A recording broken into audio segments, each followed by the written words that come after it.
In this video, we're going to take a look at the concepts of empirical and molecular formulas. So in this first part, we're going to define what empirical and molecular formulas are. And then in the next few parts, we're going to do some examples, some sample problems where we determine empirical formulas from some data provided and determine molecular formulas from data provided. So when we talk about empirical and molecular formulas, there's a difference between the two. A molecular formula, let's start with that. This is an example here, N2O4, is the actual formula of a compound. So here we have N2O4, there's 2 nitrogens and 4 oxygens in it. Now, what I want you to get is that we don't always have this molecular formula. When we have an unknown compound that we might find, let's say at the scene of a crime or in a lab, we have some data about it.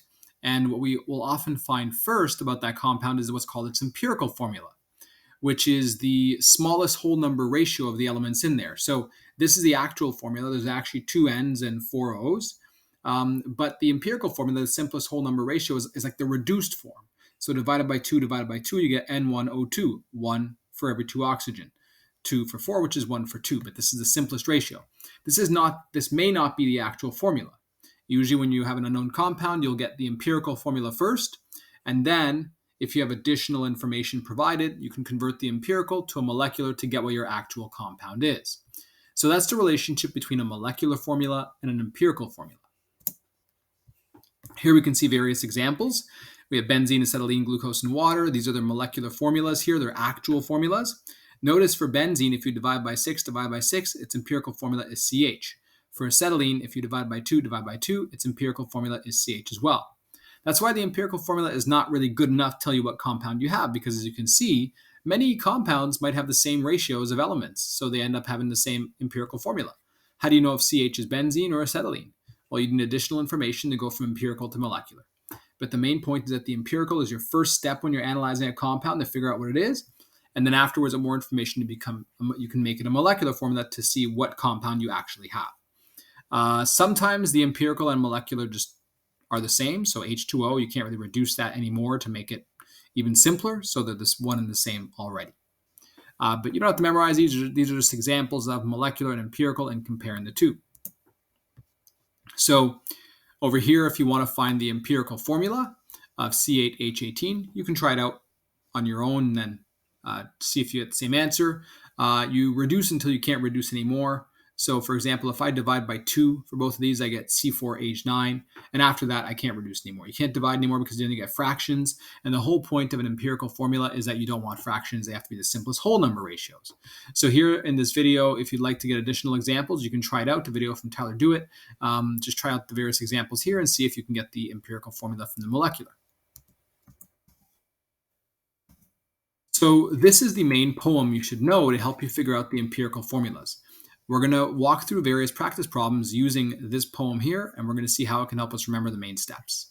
So we have percent to mass to moles, divide by small, multiply, till whole. This will be our first question that we do. Find the empirical formula of a substance that contains 50.91% zinc, 16.04% phosphorus, and 33.15% oxygen. Let's go to our handout, fill in some blanks, and try those practice problems out. So the empirical formula, as we learned, is the formula that shows the simplest or smallest whole number ratio between the elements in a compound. And the molecular formula, well, that's the actual formula. It tells you the actual number of each element in the compound. And to basically go from molecular to empirical, you divide to get the simplest whole number ratio. It's like reducing almost. So, for example, if we had C2H2 and I want to find its empirical, I would divide by 2, and I get C1H1, which I could simply write as CH. And many compounds have this. For example, benzene has this same empirical formula, which is why the empirical formula is a good first step. But as I mentioned, it's not the final step in knowing what your compound is. So if I want to find the empirical formula for C8H18, we can divide by 2, and we get C4H9. If you see you can still reduce, then continue until you can't, until basically you get fractions after that, or decimal numbers. But right now, we can't. If you divide it by 2, 4, anything else, you'd get decimal numbers there, fraction numbers. So let's go ahead and see how we could find our empirical formula. This table is a nice way to organize your work when you're looking for empirical formulas. You don't have to do it this way all the time, but it's a nice way to set it up. You won't always be provided with this table, which is why you should know how to make it yourself if you needed to. So this is our data provided to us. And what we're told is that this is the percentage, the mass percent of each element in the compound, so the percent composition. And we're going to use the percent composition to figure out the empirical formula. So your first step is going to be to convert your percents to masses. And this is kind of hard to do because notice we don't really have any mass data given to us. So we can actually assume a certain mass of sample. And to make it simple, let's just go with 100 grams. If we assume 100 grams sample, then all our percentages are directly converted into grams because 50.91% of 100 is 50.91 grams. So we have zinc, 50.91 grams. We have phosphorus, 16.04 grams. So I write down, assume 100 grams. And then for oxygen, 33.15 grams. Our next step is to go from mass to moles. So we're going to take these masses and convert them to moles. Remember that the number of moles can be found by doing the mass in grams divided by the molar mass in grams per mole. So we're going to do that for each of these processes here, or each of these numbers here. So number of moles is going to be equal to 50.91 grams divided by the molar mass of zinc. Let's go find our molar mass in our periodic table. So remember, your periodic table can be found in your calendar over here, right over here, periodic table at the top. Molar mass, whoops, we don't want to print that.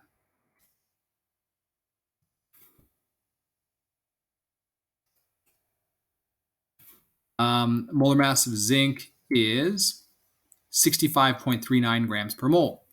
So we'll have 65.39 grams per mole. Cancel out the grams and we're left with moles. So let's write this down. We get 50.91 divided by 65.39. And so that gives us 0.778559412 moles. Let's do the same process here. N is equal to 16.04 grams divided by the molar mass of phosphorus, which is 30.97. So 30.97 grams per mole. Cancel out grams and you're left with moles. So we have 16.04 divided by 30.97. And we get 0.517920568 moles. I don't round till the very end because I don't want to be thrown off in my final numbers. And then lastly, we have N is equal to 33.15 grams divided by the molar mass of oxygen, which is 16.00 grams per mole. Cancel out grams and you're left with mole. So let's do 33.15 divided by 16. And we get 2.071875 moles. So our third step is to divide by small because we want the simplest whole number ratio. So we find the smallest number here, and the smallest mole value that we have looks to be phosphorus, 0.5179, smaller than all the rest here. So we're going to divide all of these by the smallest number. So I'm just going to make a line here to say this is being divided by itself, 0.517920568 moles. Cancel out moles, and this something divided by itself is simply 1. I'm going to do this divided by the smallest one as well, which was the 0.517920568 moles. Cancel out moles, and you get, so divided by 0.517920568. And we get 4.000372119. And then over here, let's divide this by 0.517920568 moles.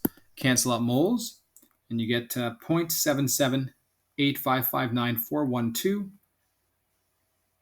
divided by 0.517920568, and we get approximately 1.50324096. Now, let's go take a look at what we're able to round. There's a couple rules I need to teach you before we proceed. You're allowed to round if your numbers, your decimals are between 0.95 and 0.99, you can round up. If your values are 0.01, 0.05, or less than that, so like 0.00 something, 0.0000 something, you can round down. If you get numbers that are not close enough to your rounding rules here, then you cannot round and you have to fix the problem. So let's take a look. Here, notice we can round this value.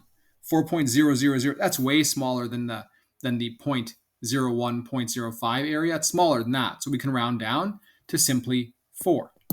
1 is already a whole number, so no big deal there. But the problem is over here. I cannot round this number. And that's because it's not in my guideline here. It's not high enough or low enough to round up or down. It's 1.5. So we have to go to our next step, which is called multiply until whole. We want to somehow figure out a number we can multiply this 1.5 by to make it a number we can round. And so there's a guideline here that you can follow. You'll notice that if you have something 0.5, the recommendation is to multiply everything by 2. So let's do that and I'll show you what happens. So we're going to multiply everything here by 2. It has to be every number. It can't just be the one you're trying to fix. It has to be every number because the ratios follow each other. Okay, if you multiply 1, you have to multiply everything else. So let's do the simple ones first. This becomes 2 because 1 times 2 is 2. And this becomes 8 because 4 times 2 is, 8. This one here becomes, so times 2 becomes 3.00648191, which you can now round because it's 0.00, smaller than the 0.01 and 0.05, to approximately 3. So that was the multiply to whole part. And now we can write down our therefore statement. So therefore, the empirical formula is, for zinc it was 3. That's the number we got. For P it was 2. And for, what's the last element? The last element is O. For O, it's 8. And that is our empirical formula. It doesn't mean it's the actual formula. It could be, but we need more information to figure it out. But at least for now, we have a good head start, knowing that these are the ratios, 3 to 2 to 8, the simplest whole number ratio that we can get. And so that's how you would find an empirical formula from the mass percent data provided to you, the percentage composition data provided to you. And then if you had additional information, you can go find the molecular formula. In the next few videos, we'll do a few more practice problems, and then afterwards we'll go into the molecular formula.